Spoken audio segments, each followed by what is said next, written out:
Georgia, and in this video we're gonna talk about how you don't have to be anyone's savior and you don't have to be anyone's psychologist. And I have learned this the hard way because back in the days I used to think that if others need you to the point where you're basically solving them all of their problems, then they will never leave you, right? Because maybe you're scared of being alone. You're scared of being lonely, so you do anything you can just so that you prevent other people from leaving you.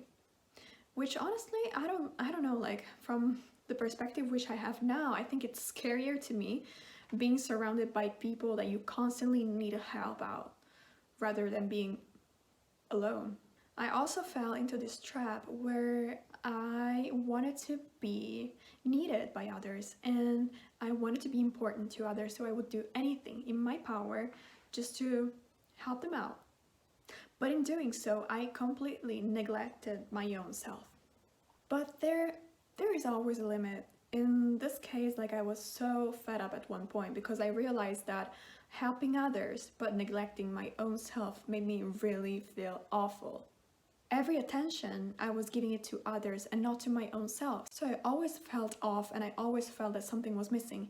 And what was missing was love towards my own self. So I actually learned about this after I've been through my self-development and spirituality studies. I went through a lot of triggers that I had, a lot of fears and a lot of my traumas. I went through that. I decided that I didn't want to be the person that was always victimizing my own self, but I wanted to be in charge of my own life. I didn't want to blame others or circumstances for what was happening to me. I wanted to take the complete control because that's the real thing. That's the deal. Like, we are in complete control. Like, who is supposed to be in charge of your life if not yourself? So as I came to this conclusion, I decided to work on myself. And I pretty much think that I uncovered a lot of my traumas and beliefs that I have about myself. And the result is pretty much great. Because when you solve your issues, you're pretty much unbothered. You're pretty much unshakable by anything that's happening to you. So I became a better version of myself. And I really appreciate the version of myself that I am now. And I wanted to be this person because I always felt that the answer was out there. And being in control felt so far away from me when I first started this journey. I thought it was impossible. But as I worked on myself, it really paid off. And now I am this type of person. But let me tell you something. In the past, I was so attracted to damaged people, wounded people, both in relationships and both in friendships, because I wanted to be needed. I wanted to be essential for them. So I would do anything for others. I would do them any type of favor. And even though it created me like a lot of discomfort because I didn't always feel like helping others, I didn't always feel like I had to be that person for them. I mean, I think most of the times I didn't like that, but it was unconscious. I really thought that I wanted to help others, but it was more connected to a deeper problem that I had within my own self. And I'm telling this story because as I worked on myself, I haven't really met that much of wounded people anymore. Because right now, whenever I'm sensing this type of person approaching me or coming into my life, I detach immediately. I take myself away from that situation.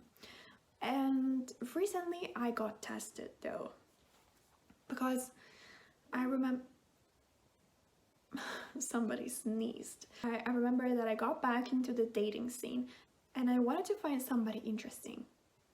So as I opened Tinder, I met somebody that really caught my eye. It really caught my eye and I felt that kind of sparkle which I didn't feel in a long time. So I thought that was my chance to finally like somebody else. And As I got to know this person little by little, I uncovered the fact that this person was also wounded. And in the moment I found this out, I got so repelled by it. Because right now, as I am a better version of myself, there's no way I can be attracted to somebody that has a lot of issues. It's just because if I did that, I would have to be pretty much their own psychology and their own savior all of the time. And right now, I'm not in the mental space where I want to be anyone's psychologist. I'm really not, because I used to take care so much of other people that right now, anything that has to do with that, it kind of repulses me. It kind of repels me away. So, and this is kind of funny because I had a kind of spark with this person. And I felt that I could be attracted to him. But then the more I got to know him, the more he told me about his fears, his anxieties. He's also like victimizing himself. So it's like such a mentality which I overcame. I'm not there anymore.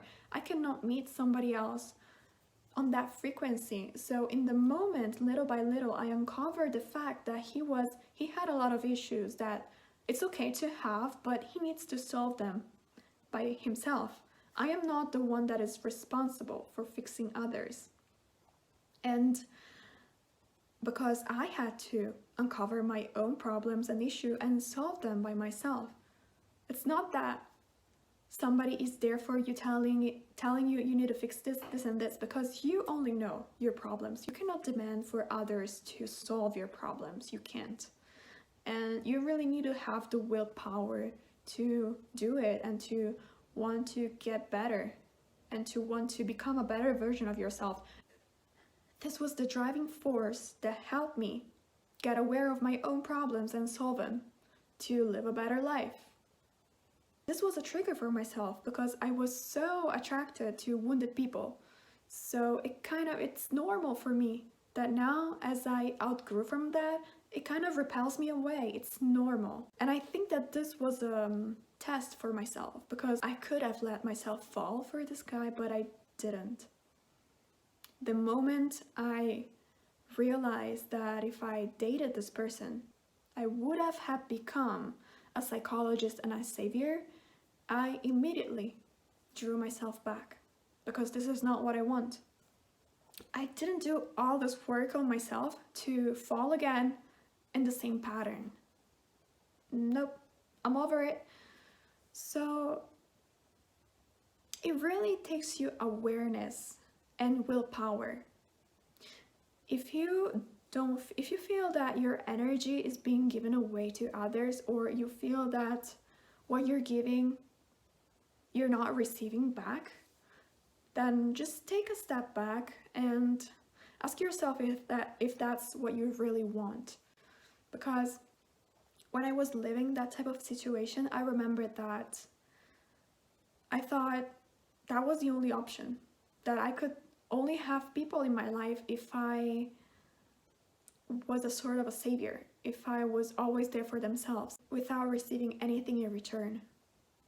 But that's not how things are. You don't have to be stepped over and over. Honestly, it is okay to grow as a person, and you don't have to be there for people who don't make you feel good. You don't have to be there all day long listening to other people's complaint. It's normal that you have boundaries. It's healthy. What's not healthy is not having boundaries. Even if others might think that you're an egoistic, well, if being an egoist is taking care of your own self and your boundaries, then it's okay to be egoists. What's not okay is always being there and pleasing others just because you're fearing of being alone. So I put myself at risk again because I could have fell into this pattern again, but I caught myself right there and I saw where this was going. So I got conscious and aware of the situation that I was about to experience again, and I pulled myself away from that. So you can do this in any situation. Whenever you get aware of something that you don't like, just remove yourself from that situation and think thoroughly. So this is all for today, and thank you for watching, and see you in the next video.